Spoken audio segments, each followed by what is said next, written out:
มาเบิ่งอีกหนึ่งอย่างที่เซลล์ส่วนหลายจะบ่ได้บอกถ้าลูกค้าบ่ถามนั่นก็คือมาตรฐานของรถเนาะว่าเป็น CLTC หรือว่า WLTP เจ้า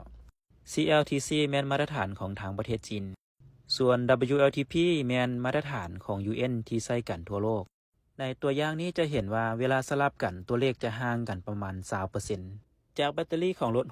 61% ถ้าเป็น CLTC จะเล่นได้ 427 กิโลเมตรแต่ถ้าเป็น WLTP จะเล่นได้เพียงแต่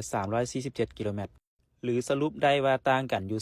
20% และมาเบิ่งอีกคันหนึ่งที่เป็นมาตรฐาน WLTP รถคันนี้ปกติแล่นได้ 435 กิโลเมตรถ้าแบตเตอรี่เต็ม100เนาะแต่ตอนนี้แบตเตอรี่ 99 แล่นได้ 431 กิโลเมตรในมาตรฐาน WLTP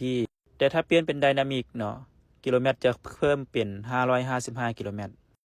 ฉะนั้นแล้วก็ขึ้นกับลูกค้าว่าจะเลือกเอาตัวเลขสูงๆไว้ก่อนหรือว่าจะเอาตัวเลขแบบตรงเป๊ะเพื่อให้มั่นใจในการเดินทางการคาดการณ์ระยะทางที่แม่นยำกว่าก็เลือกเป็น WLTP ได้เด้อ